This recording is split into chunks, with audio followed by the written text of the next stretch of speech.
கடந்த 3 நாட்களாக தமிழகத்தில் எல்லா இடத்திலும் கூட ஆளுகின்ற திராவிட முன்னேற்ற கழகத்தினுடைய அரசு HRNC அறநிலைத்துறை ஓரலா யாருக்கு இதை போடாதீங்கன்னு சொன்னாங்க, பர்மிஷன் கொடுக்காதீங்கன்னு.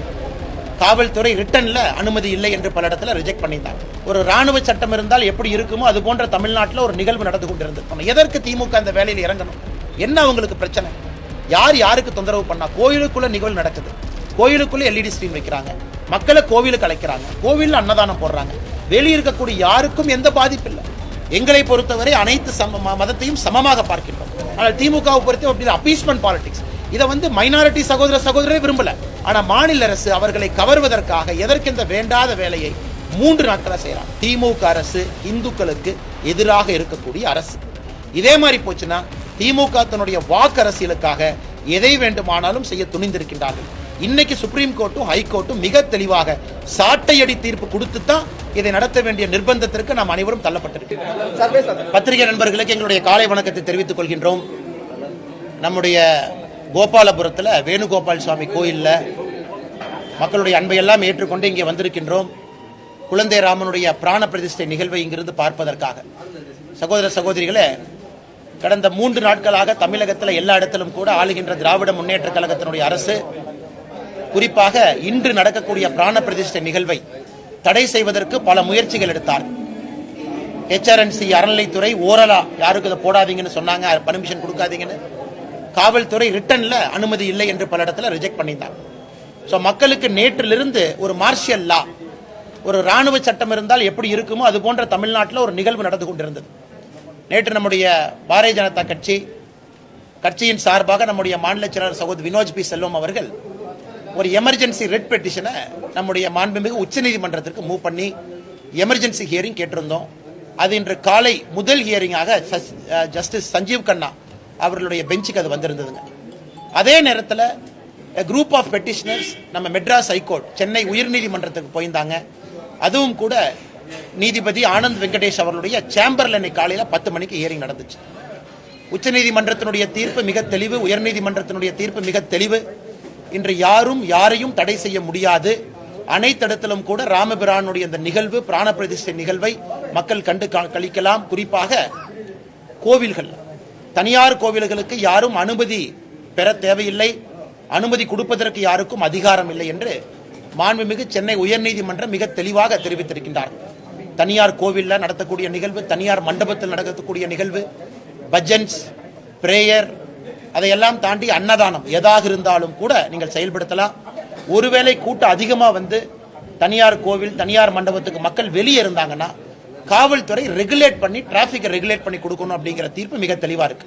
ஒருவேளை அறநிலைத்துறை நடத்தக்கூடிய கோவில்களில் இன்று இந்த நிகழ்வு நடந்தனா அறநிலைத்துறையினுடைய செயல் அலுவலருக்கு தகவல் தெரிவிக்கணும், இந்த மாதிரி இந்த நிகழ்வு நடத்துறோம் அப்படின்னு. இது மாண்புமிகு உயர்நீதிமன்றத்தினுடைய தீர்ப்பு மிக மிக தெளிவாக மாநில அரசு 3 நாட்களாக செய்த தவறுக்கெல்லாம் ஒரு சாட்டடியாக அமைந்திருக்கிறது. குழப்பமான சூழல் ஏற்படுவதற்கான காரணம் என்ன நீங்க நினைக்கிறீங்க சார்? நான் நேற்று ஒரு ட்வீட் போட்டிருந்தேன் சார். ஒரு ADG லா அண்ட் ஆர்டருக்கு அவருக்கு சார்பா அவருடைய டிபார்ட்மெண்ட்ல இருக்கக்கூடிய ஒரு அதிகாரி SPs வாட்ஸ்அப் குரூப்ல ஒரு மெசேஜ் போடுறாரு. நான் சேலஞ்ச் பண்ணியிருந்தேன், நீங்க இல்லைன்னு சொல்லுங்க பார்க்கலாம், நான் ஃபுல் வாட்ஸ்அப் கான்வர்சேஷன் ரிலீஸ் பண்றேன். அதை நீங்க படிச்சாவே தெரியும். இமேஜினேட்டிவ்லி, கிரியேட்டிவ்லி அதை தடுங்க. இது காவல்துறை வேலைங்களா? உங்களுடைய மூளையெல்லாம் பயன்படுத்தி இதை தடுங்கன்னு ஒரு மாநிலத்தினுடைய போலீஸ் உயர் அதிகாரிகள் ஒரு SPனுடைய வாட்ஸ்அப் குரூப்ல போடுறாங்க. இது ஒரு பக்கம். அறநிலைத்துறை அதிகாரியினுடைய பேர் போட்டு எந்த கோவில் போட்டு ஆடியோ கான்வர்சேஷன் ரிலீஸ் பண்ணோம். அண்ணே ஓரலா தடுக்க சொல்லியிருக்காங்கண்ணே, அதனால ஓரலா தடுக்கிறோம், நீங்க கோச்சிக்காதீங்க. இது அறநிலைத்துறை அவர் பேர் போட்டு எந்த கோவில் இருக்காருன்னு ஆடியோ கான்வர்சேஷன் ரிலீஸ் பண்ணோம். எதற்கு திமுக அந்த வேலையில் இறங்கணும்? என்ன அவங்களுக்கு பிரச்சனை? யார் யாருக்கு தொந்தரவு பண்ணா? கோயிலுக்குள்ள நிகழ்வு நடக்குது, கோயிலுக்குள்ள LED ஸ்கிரீன் வைக்கிறாங்க, மக்களை கோவிலுக்கு அழைக்கிறாங்க, கோவிலில் அன்னதானம் போடுறாங்க. வெளியே இருக்கக்கூடிய யாருக்கும் எந்த பாதிப்பு இல்லை. இப்ப நீங்க ஒன்னொன்னு இந்த மாதிரி பண்ண ஆரம்பிச்சீங்கன்னா, இல்ல இங்க இஸ்லாமியர் ஒருவர் வாழ்கின்றார், கிறிஸ்தவர் ஒருவர் வாழ்கின்றார், அதற்காக நாங்க அனுமதி கொடுக்கல, காவல்துறை ரிஜெக்ட் பண்ண எல்லா பெட்டிஷன்லயும் ஸ்டாண்டர்டா அந்த வார்த்தை இருக்கு. அப்படி பார்த்தா தமிழ்நாட்டில் எந்த நிகழ்வு நடத்த முடியும்? ஒரு கிறிஸ்தவர் நிகழ்வு நடத்தினா ஹிந்து அப்ஜெக்ட் பண்றாங்க, நடத்தாம இருக்க முடியுமா? ஒரு செக்குலர் ஸ்டேட் அது.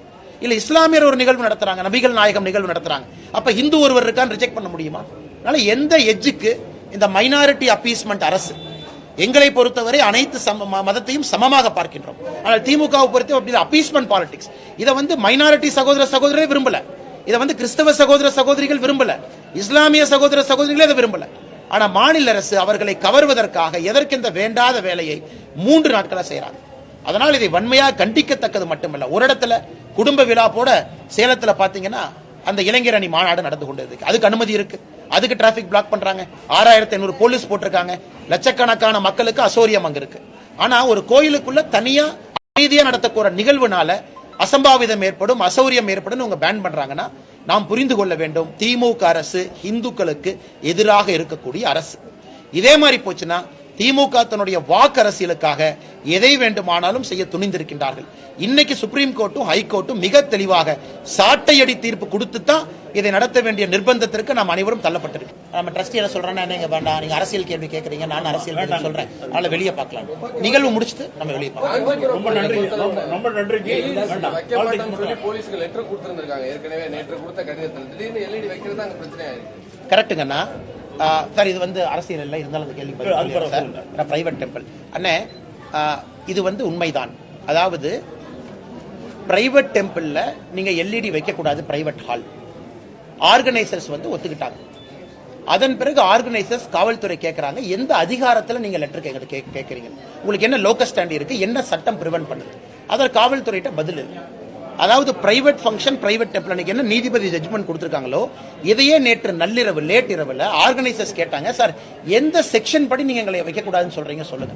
சோ காவல்துறையிட்ட பதில் இல்லாதனால இன்னைக்கு காலையில கட்சி நாங்கள் அங்க போனோம், மாவட்ட தலைவர் போனாங்க, நாங்கள் அந்த டெம்பிள் அத்தாரிட்டிஸ்க்கு நாங்க சொன்னோம், சார் எங்கேயும் பேன் கிடையாது, நீங்க தைரியமா வைக்கலாம், நீங்க என்ன லெட்டர் கொடுத்திருக்கீங்களோ அதை பத்தி முக்கியம் இல்ல, அவங்க வந்து போட்டிருக்கிறது இல்லீகல் ஆர்டர் அப்படின்னு நாங்களும் வலியுறுத்தணும், நீங்க தயவு செஞ்சு எல்இடி ஸ்கிரீன் வைங்க.